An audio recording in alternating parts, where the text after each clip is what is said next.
The views and opinions expressed on this program do not reflect the company, owners, management, staff, clients, or partners.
Greetings and welcome to another episode of Bermuda's Feel Good Early Morning Show. Good Day Bermuda, supported by Pizza House and Aliana's Restaurant.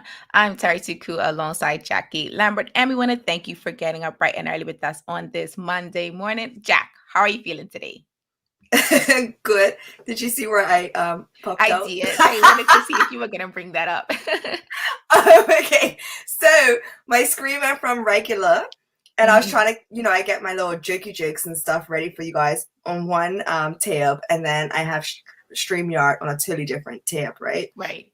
So I went to fix the screen, and it went big, and then I tried to adjust it, and then it went full screen, and I couldn't figure out.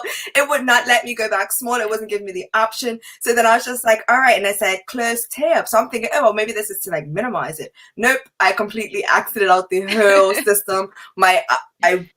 My keyboard, actually, the battery died mid prep. So it's like I can't run around finding batteries. So I'm doing everything from like my history.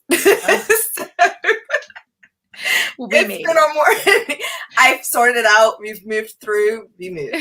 We absolutely moved. I did see Jack. I was like, oh, maybe it's her internet today. Clearly it wasn't an internet issue, but nonetheless, we are definitely back, and we are here to bring you some feel good vibes this morning. So if you haven't already, please take a minute to share this episode wherever you're watching, whether that's Facebook, YouTube, or Twitter. Go ahead and share it with your audience.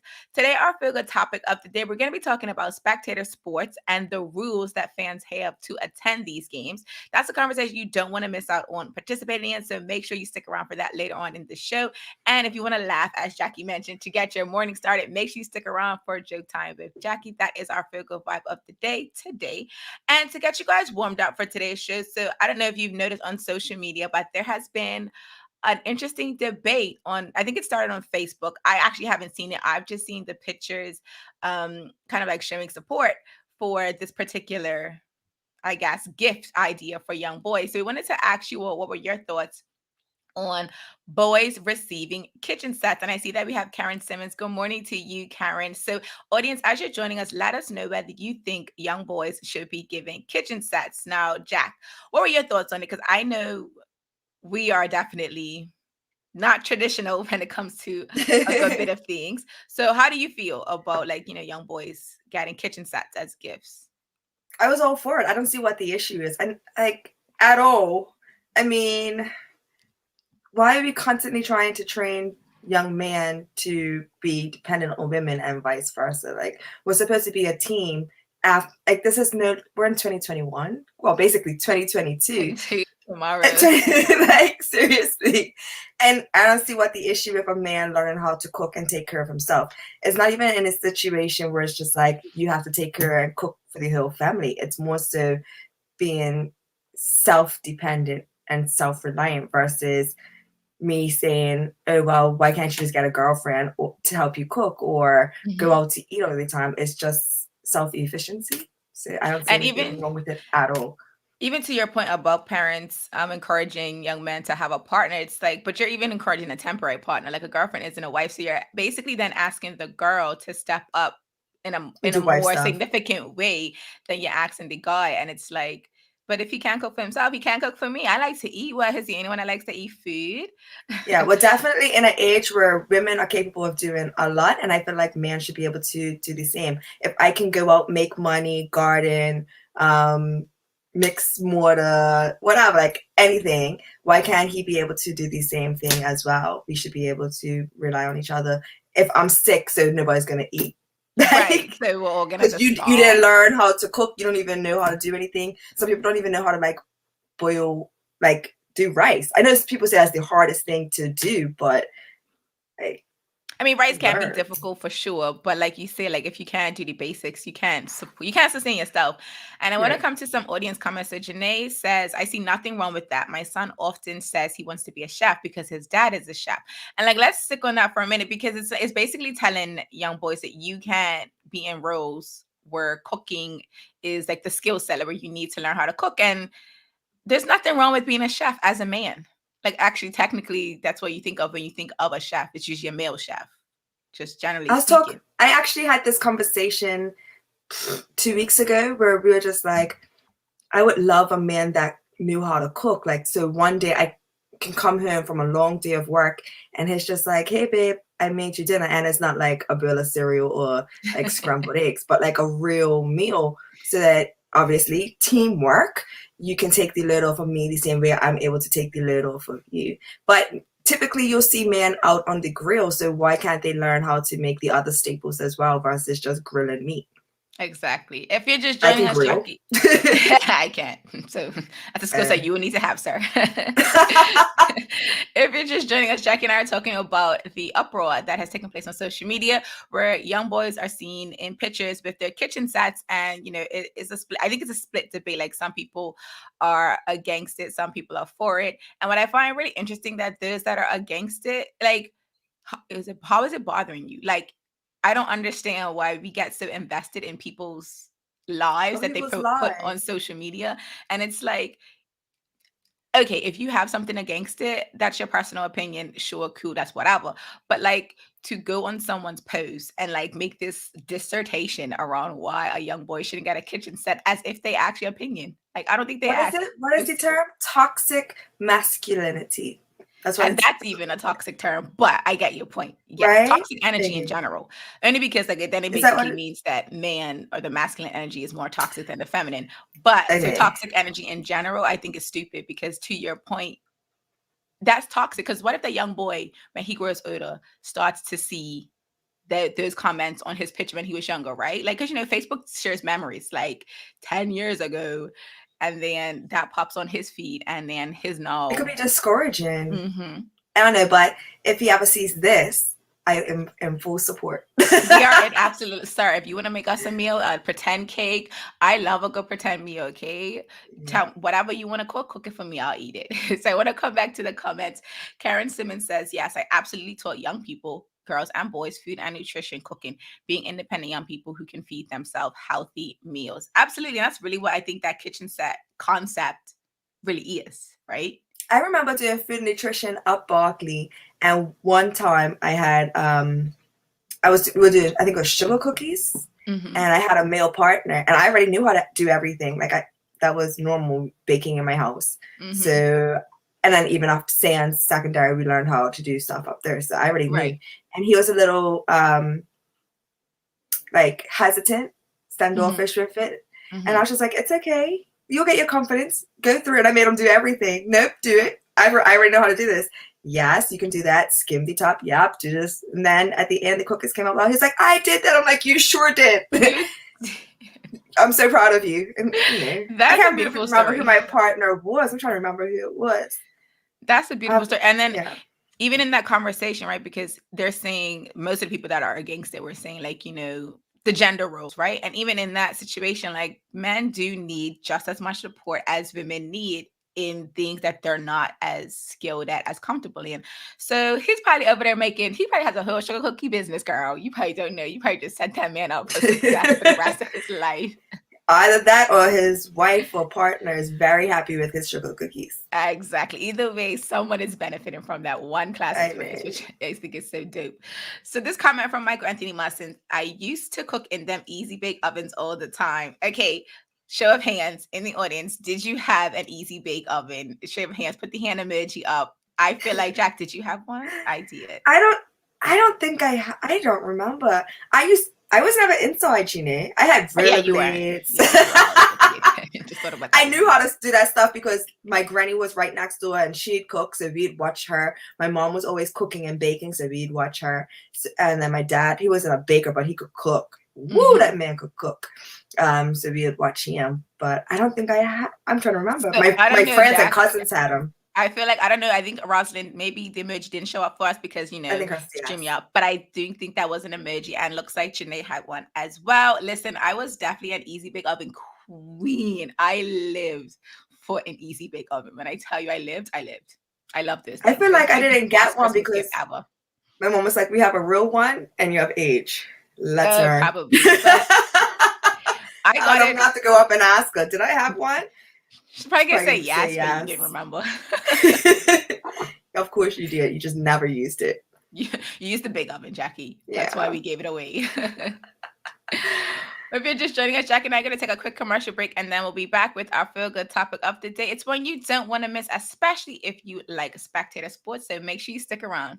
Looking for that fine dining experience? Then Aliana's is the place for you. And it's lobster season in Bermuda. So ladies, get your girls together for a ladies' night out. Book a table of 4 and each of you will get a 10% discount on your half or whole lobster main course. Starters not included. This lobster special is on until Saturday, December 18th. Serving dinner from 6 p.m. Thursday through Sundays. And of course, we have all your favorites, complemented with our specialty drinks and wine list, followed by our scrumptious homemade desserts. Aliana's Fine Dining Restaurant, 106 Southside St. David's. Phone 777-0555 for reservations. For those special occasions, there's Aliana's. Welcome back to this episode of Good Day Bermuda, supported by Pizza House and Aliana's Restaurant. I'm Terri Tuku alongside Jackie Lambert. And if you're just joining us, please take a minute to share this episode wherever you're watching, whether that's Facebook, YouTube, or Twitter, because Jackie and I are getting ready to talk about our feel-good topic of the day. We're going to be discussing spectator sports and whether fans should have etiquette at these games. So I want to start off by just asking y'all this simple question.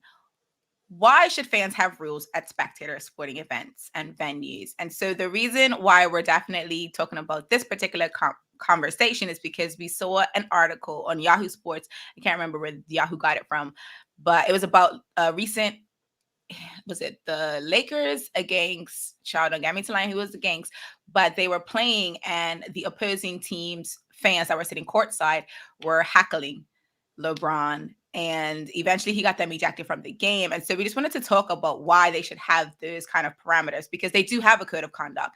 And I actually read them. It's not really long. It's just like your basic treat people with respect or treat people how you want to be treated kind of rules. So it's not even like it's that extravagant. So let's talk about why they should have them, and not only just from the player perspective, but for all of us that are attending these games. So Jack, you at sport, because you told me before when we were talking about tennis, how there's like moments where like everyone's silent versus when the points being played. Okay. Yeah. So you can talk as much because you're getting back focused, right? This isn't football where everybody's making noise. This is tennis, this focus. It's kind of like golf, right? I mean, even when I first started watching football, because I was so used to always being in the tennis community, I didn't know when I was actually allowed to make noise. So people were making noise while the game's always constantly going. I was just like, oh, wait, that's like, even on, you know, as a kid, your parents are always going to yell at you through the match. So you're used to the football games like that. But in tennis, you have to be quiet right before the person serves. It allows them to regain focus and concentration, no real distraction. Plus, it echoes in certain stadiums. So you're going to hear all of that noise constantly. And you want to be able to hear the linesman or the umpire. You can't hear what's happening. They don't have a whistle. They just have their voices. But that's just tennis etiquette. That's tennis etiquette versus like football and cricket and field hockey.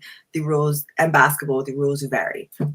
Absolutely. And so I want to bring in this comment from Jason Shirley. He says, all like good banter when it comes to games, but some people take it too far. And speaking of the some people taking it too far, Michael Anthony Martin says, from witness accounts, apparently they were saying some nasty things to LeBron. And so that's where I kind of wanted to stick on, because there is this like privilege that we know that certain people have when they think, oh, this is my team. Maybe we're playing in my team's home. And so they kind of use that as like their reason behind the terms that they use or the kinds of comments that they make. And it's like, literally the code of conduct from the NBA does say like offensive or aggressive language will not be tolerated and you will be ejected from the games. And so it's, I guess, I kind of feel like they've done this before. Like, I feel like this isn't the first time. So talking about people taking it too far, I've been to a bunch of sporting events, and you can say things like, you're trash, how you missed that, you're dumb, blah, blah, blah. But most people have a relationship, like especially in Bermuda, you have a relationship with the team or the players. So I wouldn't hackle somebody I don't know. Right. Because like that's not my relationship with you. I'll just be like, oh man, try, like, you know, that's my I keep it very, very basic. But if it's somebody I know, then obviously you can have that relationship to be like, oh man, how you missed that? That's trash. You're dumb. But they know that you're joking because that's your friend, right? But it's people that, like this situation, the things that they were saying to LeBron, obviously a lot isn't confirmed yet. I haven't seen an article of him speaking out to say exactly what was said, but some articles that I have read said that he was saying they were saying things like something about a car accident. They brought his children into it. Like when you go that past it being about my ability, and then it goes into my health and my life and stuff to do with my kids, you've now gone too far. It needs to stick to just my ability and me missing, you know, free throws or stuff like that. That's simple. Like boo, I can handle a boo. Is when you start to take it too personal, like get too personal with me. Then I'm like, yo, no, absolutely not. Don't do that. And I actually want to bring in this comment from Carlton Fleming. He says, yes, don't say anything at a game that you won't normally say in public. And I think it's kind of what we see with social media too. Like a lot of people think because, you know, it's online and they might not be able to see my face specifically, they kind of hide behind that. And but what's interesting is that these people were courtside. So it's like, if you can't, I'm sorry. No, you're fine, because it's like you're courtside. So obviously they're going to be able to tell where it's coming from if you're being as loud as you're being. That's number one. And then number two, it's going to be real easy for them to pinpoint you, because if you're like back in the stands, so like I watched the documentary Matters at the Palace, and that particular incident was started from like further up in the stands. Up, they were able to catch the guy because thanks to the security cameras. But like those type of hackles, they don't even travel down. So it's like, it's really for the people around you at that point. But when you're courtside, you're really trying to agitate the players. A lot of people think that they're safe in numbers. What was the thing? If you can't say it in public, my thing is if you don't have a relationship well enough with me to say it to my face, where it's just the two of us, if you're not brave enough, don't say it. That means that you're not supposed to say it. There is no safety in numbers. I remember it was, I can't remember which tournament it was. Serena was playing and somebody actually was in the crowd and they used the N-word and they were being very graphic with her. And she stopped. And they took a long time to remove the person, and she actually doesn't, I don't know if she's going back to it since, but I know that she had said that she's never going back to this tournament because she was getting flack for saying that she's not going to play until that person was removed. Like, it shouldn't even take that long. And honestly, if you can't sit in the crowd next to me and think that you're going to go cross that line. Yeah. You can't. I'm going to be like, you said who? What's your sport? What you play? You're good at it? Are you? So why aren't you pro? And now we'll got beef. Because you're not going to talk to other athletes like that when you're not an athlete yourself. You don't have the ability to do so. So what I'm saying is if you don't have the ability, that's where your banter needs to draw the line. I am not good at football. I can't score, but I can run. So I'm just like, why are you running so slow? Keep up. Like, what, you're tired? You can't be tired. You're an athlete. Let's go. Do better. Like, that's my type of banter.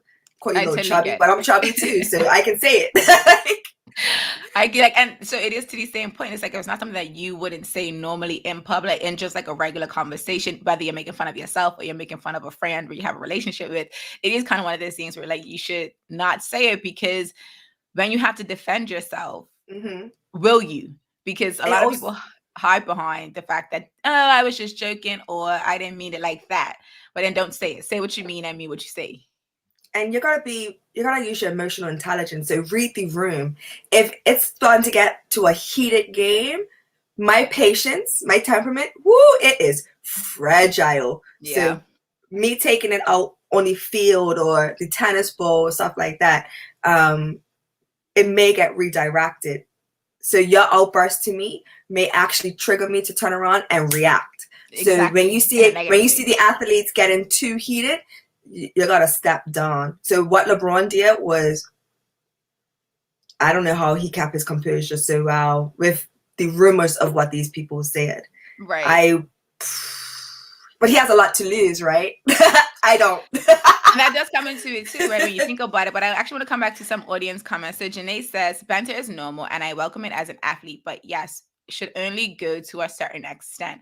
And I think we kind of all, especially for meetings, like we're like top tier banter. Oh, yes. Like we have the best banter. But I think because we do it so often, we do kind of have that emotional intelligence to say, okay, you know when you're getting too far, or you know which players you can kind of go far with and which players you should probably pull back from because you may know them personally, or you've just seen how they've reacted to other comments. And so you're like, all right, this guy can't handle too much, but this guy can. So I'm gonna go further with this guy than the other guy. And age comes into play too, right? Because younger athletes don't have that experience of like what some of these things mean, or even just being in that space. So, and I think that kind of comes into the conversation too. Like, yes, this is the pro game. All of the gentlemen that are playing are probably adults well into their 20s and 30s. So they do have probably thicker skin. But when you go into like, youth games and you see the similar banter, I wonder if people are taking that into consideration, or should they be taking that into consideration a bit more?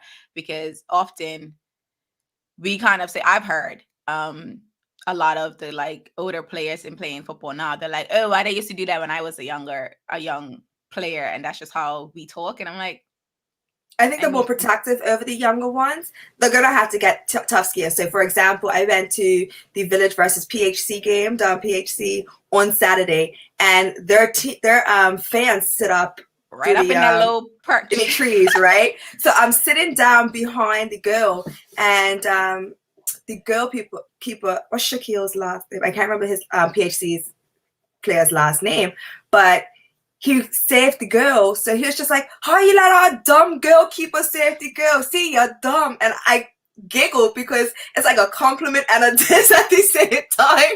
But you're gonna be like, bro, like, I'm your teammate, right? Cool. I'm your player and you're my favorite. Like, no, okay, cool.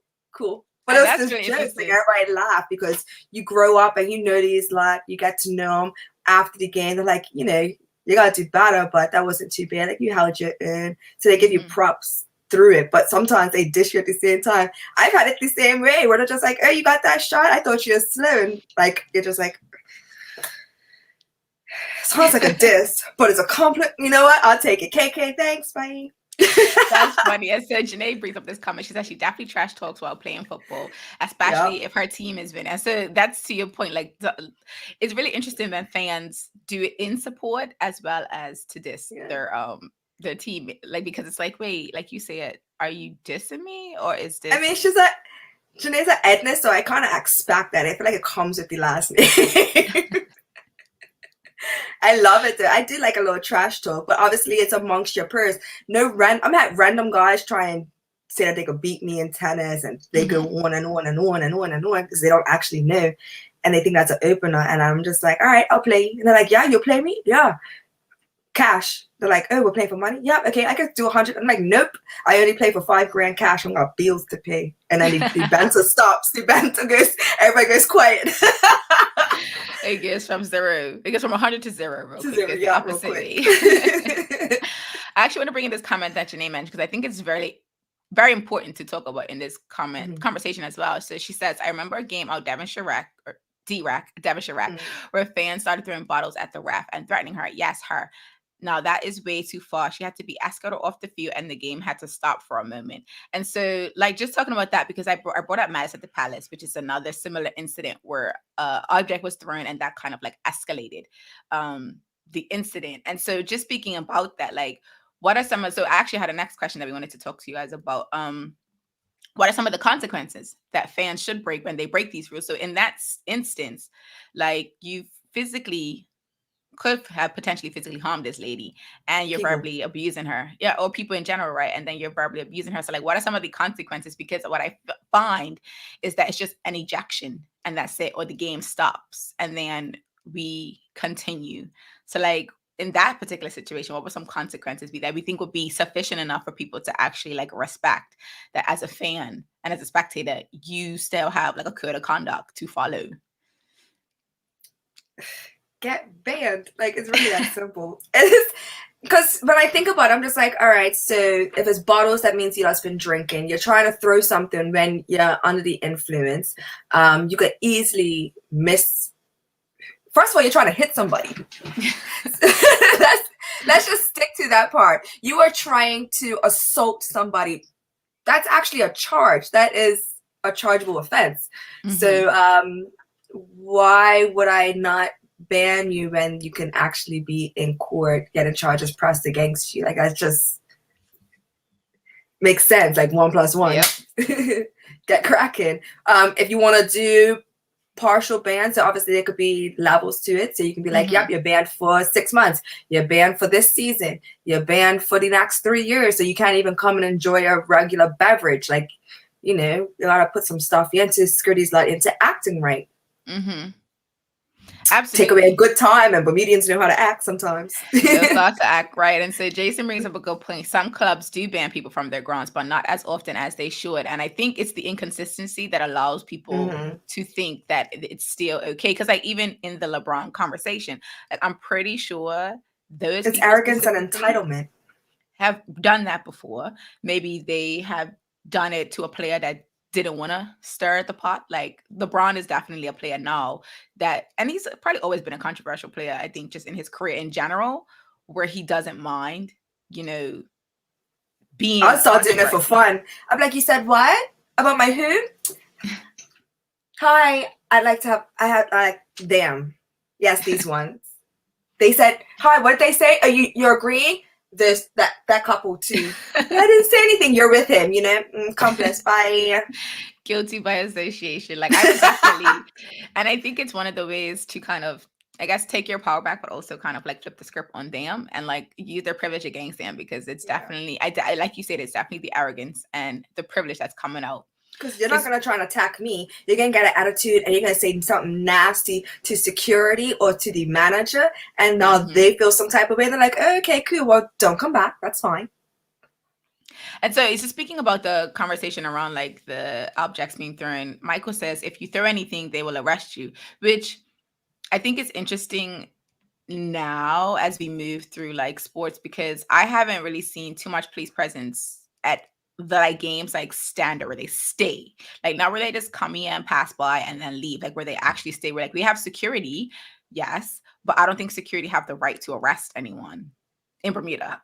I think a way like you have like citizens arrest and stuff like that, but I think they'll escort you off the property. I think that's the only power they have, is to protect the facility and escort you out. But like you said, I've only seen at the games that I've been at where they drive in, they stay for like 5 minutes and then they drive back out. And it's just like, anybody can act right for 5 minutes. It's like just telling a toddler, like, okay, grandma's coming, or Santa's coming, we need to act proper. And Santa's coming, be good for a month.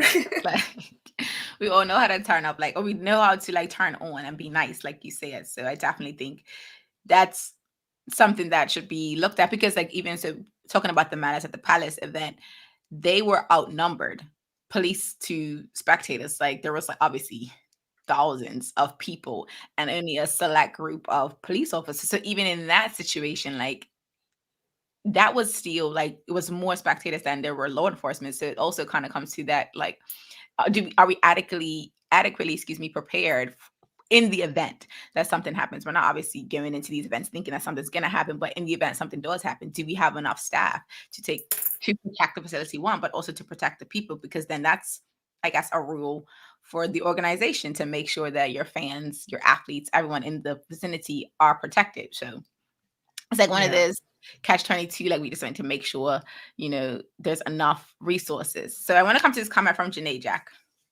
In some cases, like in Europe, the fan or club of the fan club can get fined, and then they get banned either for a period of time or for a lifetime, depending on the case. Makes sense, case by case.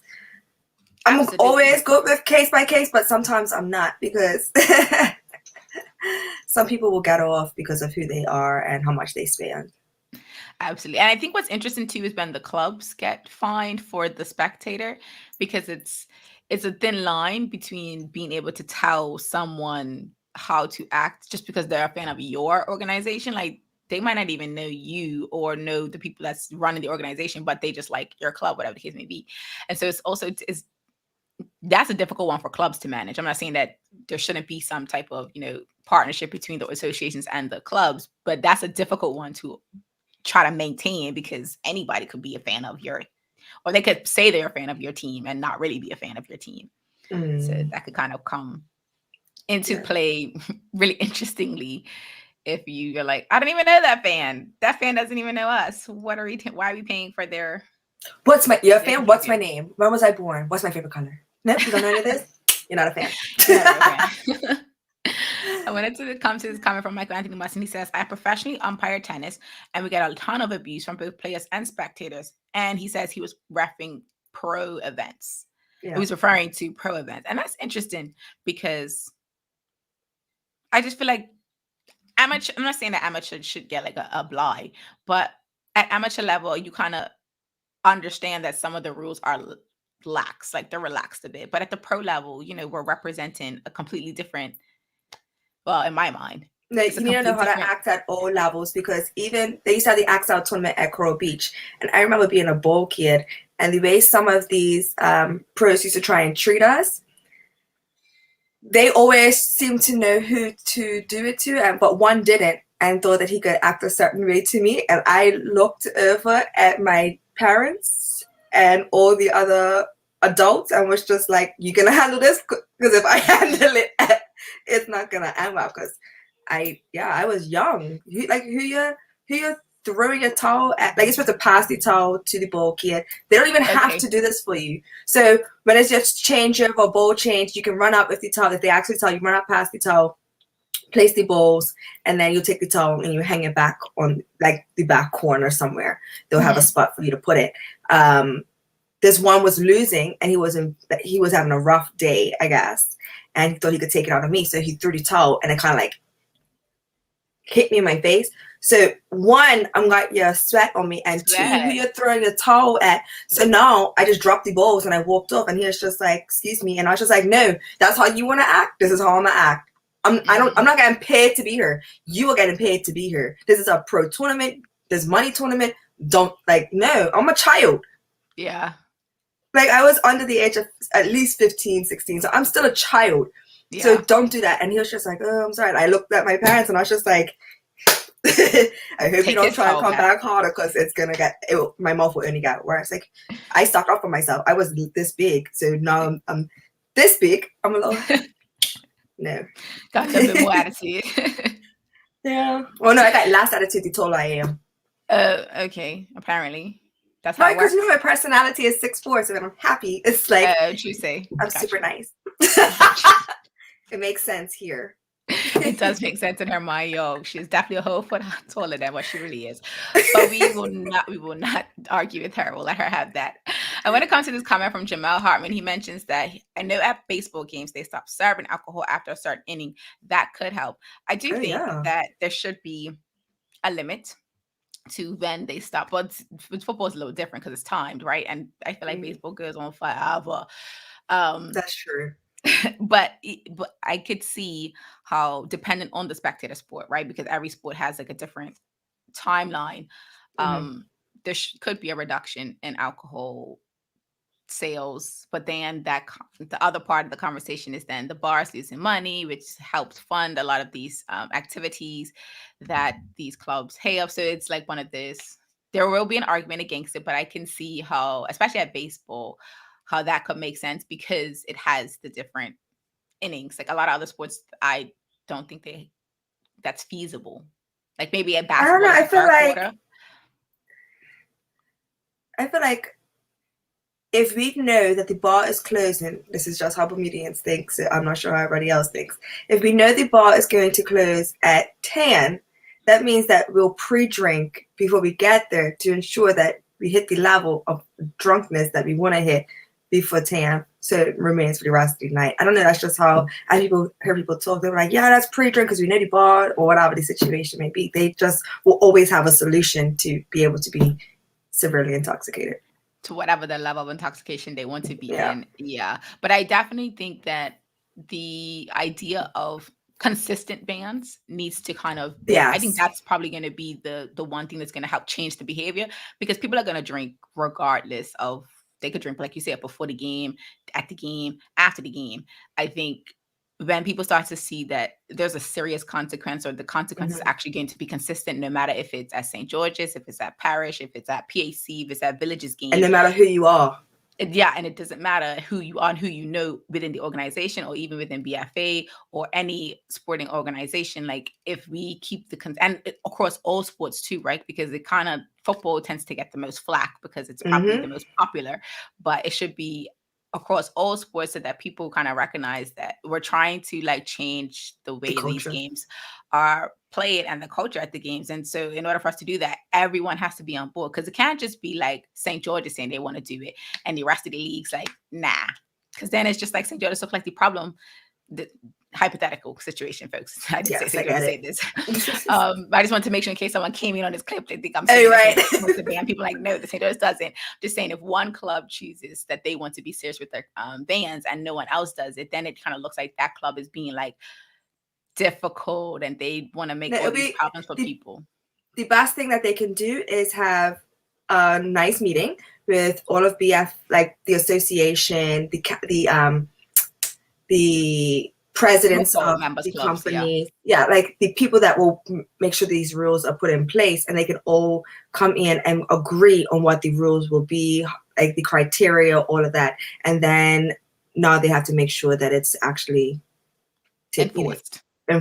Thank you. I was going to say instilled, and I'm like, that's not the word. Enforced. Enforcement is definitely where we kind of but you have to bring security into it as well, so that security knows that this needs to happen. Not like, oh, here's my friend, he's just having a rough day. Wow, he can have a rough day outside. He shouldn't have came if he was gonna like act like this. This isn't the place for that. Absolutely. So, we're gonna take a quick commercial break, and then we'll get ready for our Feel Good Vibe of the day. You do not want to go anywhere. If you want to get a laugh to get your morning started, make sure you stick around. Jackie and I will be right back. Same smooth sounds, different name. BCG Radio, home of Bermuda's most engaging morning talk shows, The Daily Hour and Good Day Bermuda. Download the app, available for Android and Apple devices. BCG Radio, your station for conversations and entertainment.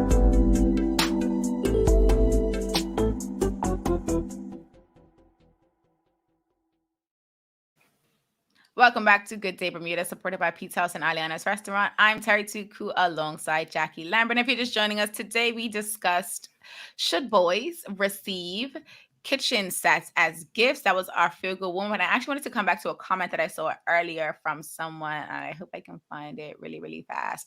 Here we go. Michael Anthony says, all that barely cooked dough cooked by a mini light bulb. Yum. I liked eating the cookie dough. I used to love eating cookie dough. Like, even the cookie dough ice cream, I used to like try and scrape it out. But no, the funny is like the Easy Bake Oven is not like a big oven. So it's like the fact that we were able to bake stuff in this little oven with this little light bulb was just beyond us. But we were living our best lives. That powerful light bulb. Yes, it's a very powerful light bulb.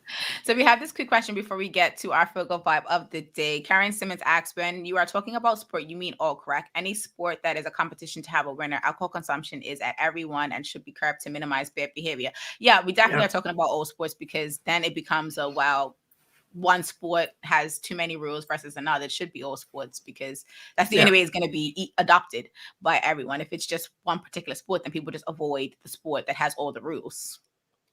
Like, that's how humans are. That's how we act, right? Yeah. So absolutely all sports. So Jack, I'm ready to get a laugh on. I know my voice is like crackling, but I'm gonna. It's so cute today. I'm like, listen to this voice. She must have been singing up a storm at that Christmas party. I definitely did enjoy that holiday party. So over to you, Jack, with jokes. I'm ready. I'm gonna guess at least one right. What did the evil chicken lay? The evil chicken, a devil's egg. Yes, I I was like, I know she's gonna get this one. Or a double egg. Right. Well, yeah.